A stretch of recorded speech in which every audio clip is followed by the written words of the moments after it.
Welcome back at the video part 2. And in the previous part we covered installation of the required dependencies, and in this part we will start with the setting up of the sandbox. So now when we have all dependencies installed, let's have a look on the second part, which is the starting of the sandbox and connecting to the sandbox using JavaScript SDK. So firstly what we have to do, we have to of course download the Git repository. So we cloned all of it to local directory, which I already have done. We can also have a brief look what do we see here. So this is basically the fresh copy of the GitHub repository which is downloaded, and we see here a couple of files where the most important one for us is the Sandbox tool, which actually is the one which we always have to use to initiate any type of commands. And then we see here also the different type of configurations of the Sandbox, and we also see the Docker compose.yaml, which, as I was mentioning, is the format which is used by the Docker Compose. So let's start with first part, which is the setting up of the sandbox. So by starting the sandbox up with the parameter -v, we would start with the building of the corresponding dependencies, and if everything goes well, it should result in building all of the containers and also starting them, which you can verify by running the docker ps, where you see 3 containers. First container is the Algorand itself, where basically is the main node running. Second container is the Postgres database, where are stored the information about the corresponding blockchain itself. And third one is the indexer, which is relying on the Postgres database, and it's basically storing all of the stuff from storing all of the transactions from our local sandbox environment, and it's communicating with the sandbox node, Algot node, from which basically it's taking the corresponding blocks. From that we see that we basically installed all of the tools such as the goal, KMD, AlgoKey, and indexer. Great, and now when we have the sandbox up and running, which we can verify by running sandbox status, where we see that we already have certain blocks committed and we see that everything is fine. We also see the response of the health from the indexer, meaning that it's up and available. So that way we see that okay, everything booted and is ready to be used. And a good tool or good command to start with is the command sandbox test, which will run a first initial commands to see that everything is up and running as expected. So it will contact on the port 4001 the Algot itself, which is responsible for the management of the network node.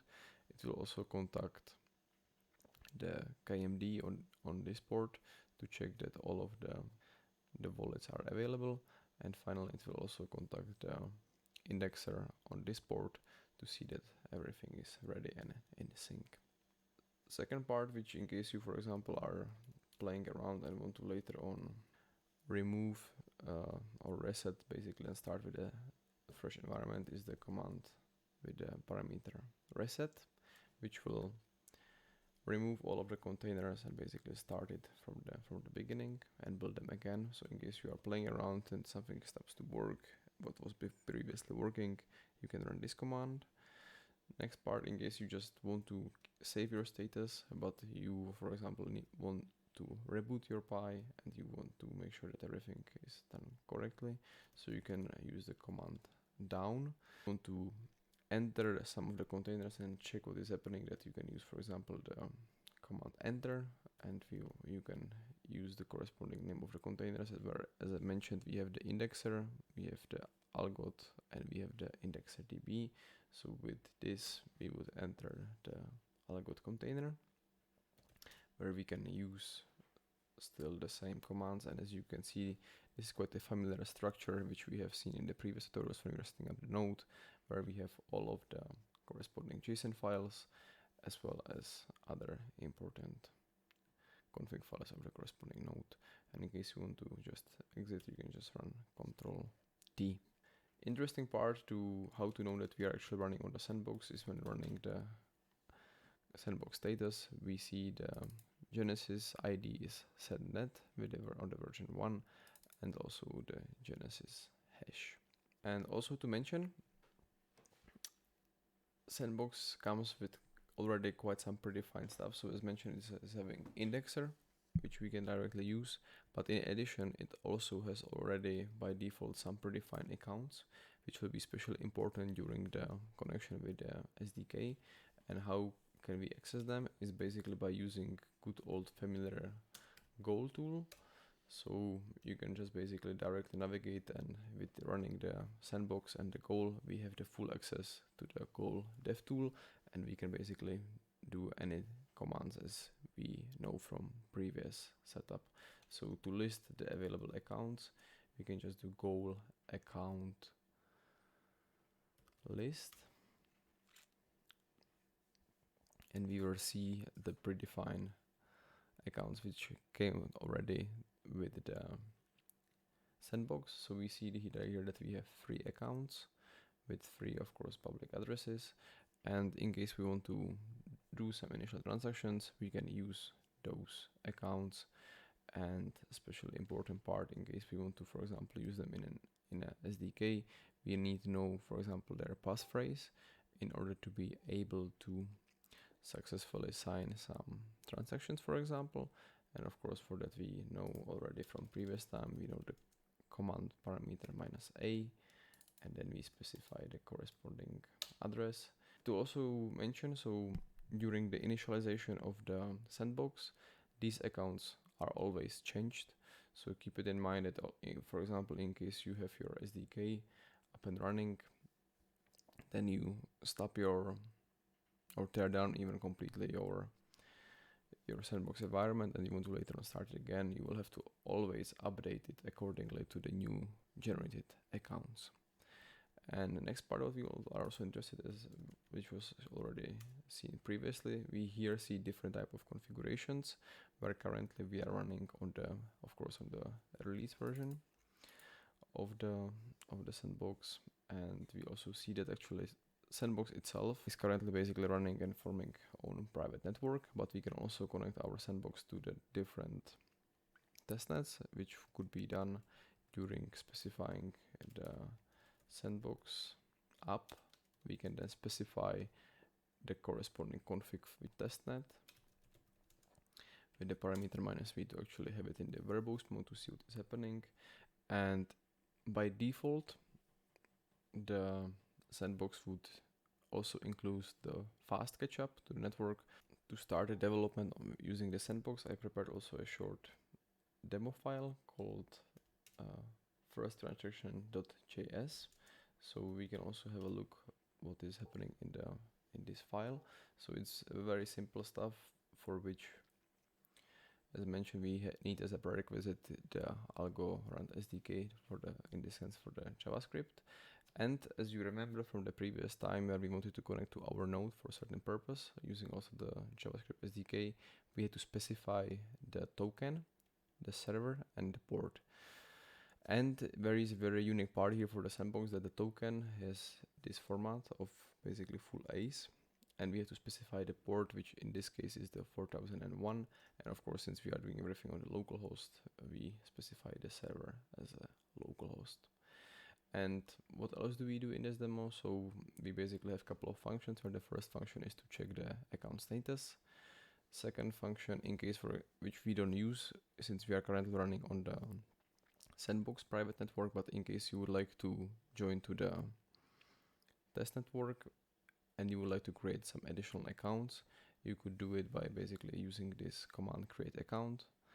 And then the next function, where is most of the stuff happening, is called create transaction, where we generate a transaction. This is just basically a simple transactions with make payment. We sign a transaction, and later on we send it to the corresponding receiver of this transaction. And We of course also need the recovery account, where, as I was mentioning, with the Sandbox are coming certain predefined accounts which we want to use. And basically for that, in case we want to actually use them, we have to recover the passphrase, which we later on copy into into this file. And basically this will return us the corresponding passphrase for the corresponding account. And as I was mentioning, in case you want to have the option of creating the account, I also prepared here a couple of commands to basically create two accounts. But currently it's commented out because I'm not planning to use them. So it's basically really simple stuff that you create the account, you have a look, just print out the public address of the corresponding account, you verify that the passphrase is functional, and you print out basically all of this information, and we do it for both of these accounts. And something what I have already done before, but you will have to update it, is to update these fields of the sender and also the receiver address. And very especially important is the part of the sender, because the sender in this sense is the one who is signing the transaction. So we of course need not only his address, but we also need an access to his private key. So this is something what you will have to update. We can just basically execute this transaction, and the first transaction on the Sandbox should be successfully going through. We see that we have the account of we print the account of the receiver. We also print both of the accounts of the sender and also the receiver. And we create the transactions where the transaction ID is this. And after it's sent, we print that the transaction with the corresponding transaction ID was successfully sent. And with that, I would like to summarize. So we have gone through the step of installation of Docker containers on the Raspberry Pi together with the Docker Compose and other dependencies. We have learned how to use the Sandbox, and actually also what Sandbox is and what is the role of it in the Algorand ecosystem, connected to the Sandbox with the JavaScript SDK. And also overall we covered the useful commands. And just to mention, this Sandbox is not really meant later on for production, but it's meant for development and testing purposes. And of course later on, once you want to really have a full production tool, it's recommended to use, for example, the Node or some third-party solution. And with that, I would like to thank you for watching, and feel free to reach out in case you have any questions.